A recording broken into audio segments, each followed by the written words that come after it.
नमस्कार मित्रांनो, आज अवघ्या देशाने अवघ्या महाराष्ट्राने अनुभवली ठाकरेंची ताकद। मुंबईमध्ये लाखोंचा जनसमुदाय ठाकरेंनी एक आवाज दिला आणि अख्खे मुंबईकर मुंबईच्या रस्त्यावरती। जैनजींच्या या आवाजाने मात्र केंद्राला हादरे, तर देवेंद्र फडणवीस आणि एकनाथ शिंदे यांनाही मित्रांनो मुंबईत सगळ्यात मोठा झटका। आगामी काळामध्ये मुंबईतून राज ठाकरे उद्धव ठाकरेंचं नवं आव्हान, भाजप शिंदे गटाला मुंबईतूनच नवं चॅलेंज। देशातलं सरकार खाली खेचल्याशिवाय शांत बसणार नाही, उद्धव ठाकरेंचं नवं प्लॅनिंग। तर मुंबईच्या या आजच्या मोर्चाला किती होती प्रचंड गर्दी, व्हिडिओच्या माध्यमातून आपण जाणून घेऊया मित्रांनो। नेमकं आज मुंबईत काय घडलंय, देवेंद्र फडणवीस काय बोलले, एकनाथ शिंदे काय बोलले आणि मुंबईतून ठाकरे बंधूंनी कसं केलंय महाराष्ट्राला आव्हान। मित्रांनो, आपण दरवेळेस म्हणतो की एकदा राज ठाकरेंच्या आणि उद्धव ठाकरेंच्या हातात महाराष्ट्र द्यायला हवा। होय, नक्कीच एकदा तरी ठाकरे बंधूंच्या हातात महाराष्ट्र द्यायला हवा। महाराष्ट्र या देशातलं नव्हे तर जगातलं सर्वोत्तम राज्य बनवण्याची किमया हे दोन बंधू करतील। अशी ताकद, अशी कार्यक्षमता, अशी बुद्धिमत्ता, असं नेतृत्व, असं कर्तृत्व शिवसेना प्रमुखांच्या या रक्तामध्ये आहे मित्रांनो। तर महाराष्ट्रातून आज मुंबईमध्ये प्रचंड मोठा मोर्चा झाला। मोर्चा बघून केंद्रातल्या बड्या नेत्यांचे डोळे विस्फारले होते। अशीच गर्दी जर राहिली तर आपल्याला केंद्रातून मुंबईतून आपल्याला चालतं व्हावं लागेल आणि केंद्रात देखील सरकारला घरी बसावं लागेल।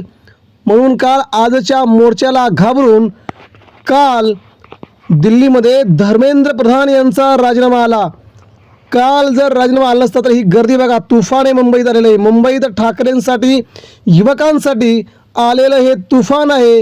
हे तुफान कोण रोखणार, हे वादळ? सरकारच्या विरोधात तिरंगा रॅली, ही जल्लोषाची रॅली मुंबईत ठाकरे बंधूंच्या नेतृत्वात जी झाली त्याला अतिशय प्रचंड स्वरूपात ही गर्दी होती।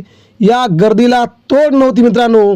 आपण पाहताय की व्यासपीठापासून ते बाहेर कुठपर्यंत हा गर्दीचा महापूर आपणाला बघतोय।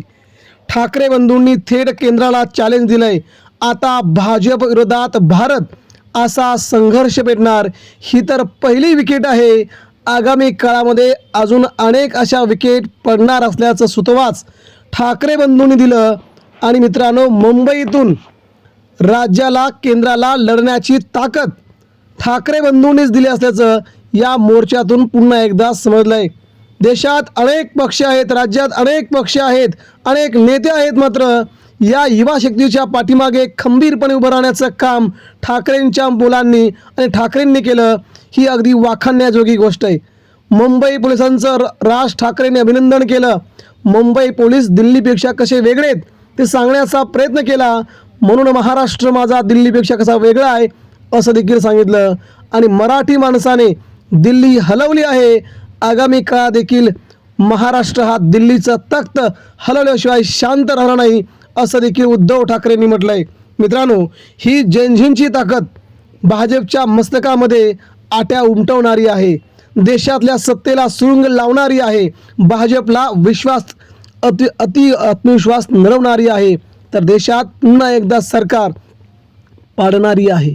मित्रांनो, याच उद्धव ठाकरेंना भाजपने कमी लेखलं, याच ठाकरेंचा पक्ष बोलण्याचा प्रयत्न केला।